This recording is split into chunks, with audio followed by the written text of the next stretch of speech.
नमस्कार मित्रांनो, जर तुमचे राशन कार्ड बनवले असेल तर वन नेशन रेशन कार्ड योजनेअंतर्गत आता एक स्मार्ट राशन कार्ड दिले जात आहे. ते तुमच्या आधार कार्ड पॅन कार्ड प्रमाणे असणार आहे. तुमच्या मोबाईलमधून जे तुमचे राशन कार्ड आहे ते तुम्ही 2 मिनिटांमध्ये डाउनलोड करू शकता. सरकारने आता नवीन डिजिटल रेशन कार्ड काढले आहे. हे रेशन कार्ड तुम्ही तुमच्या मोबाईलमध्ये कसे डाउनलोड करायचे हे तुम्हाला सांगणार आहे. जर तुम्ही चॅनलवर नवीन असाल तर चॅनलला सबस्क्राईब करा आणि व्हिडिओला लाईक करा.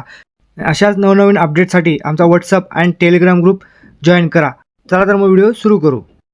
सर्वप्रथम तुम्हाला गुगल प्ले स्टोअरवर जायचं आहे आणि टाईप करायचं आहे मेरा राशन टाईप केल्यानंतर इथं मेरा राशन 2.0 असे एक ॲप्लिकेशन येत आहे.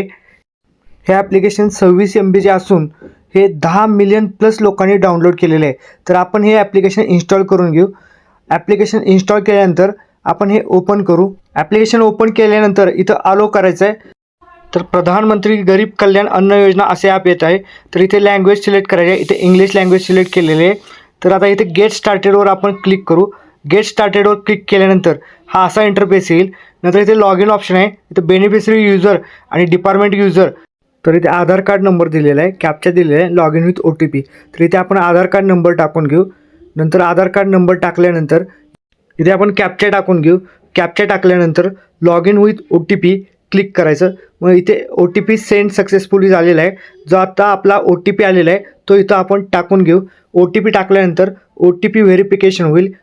OTP व्हेरिफिकेशन झाल्यानंतर इथं क्रिएट MPIN म्हणून ऑप्शन येईल. तर इथे आपण MPIN क्रिएट करून घ्यायचं आहे. इथे आपल्याला 4 अंकी MPIN क्रिएट करायचा आहे. नंतर इथे रीएंटर MPIN करायचा आहे. रीएंटर केल्यानंतर MPIN सक्सेसफुली आपला सेव्ह झालेला आहे. तर आपण या ॲप्लिकेशनवर लॉग इन झालेलं आहे. इथे आपल्याला जे स्मार्ट राशन कार्ड आहे ते दिसत आहे. आपले राशन कार्ड कोणत्या स्कीम अंतर्गत बनवलेले आहे ते इथं आपल्याला दिसत आहे. तसेच इथे ॲड्रेस जो मेन्शन केला आहे तो पण इथे आपल्याला दिसत आहे. तसेच आपल्याला इथे धान्य डीलरचे नाव आणि संख्याही आपल्याला दिसत आहे. तसेच हे राशन कार्ड फ्लिप केल्यानंतर आपल्याला इथं आपल्या राशन कार्डवरचे जेवढे मेंबर आहेत त्यांचे डिटेल इथं दिसत आहेत. तर आपल्याला इथं कोपऱ्यामध्ये डाउनलोड आयकॉन दिसत आहे.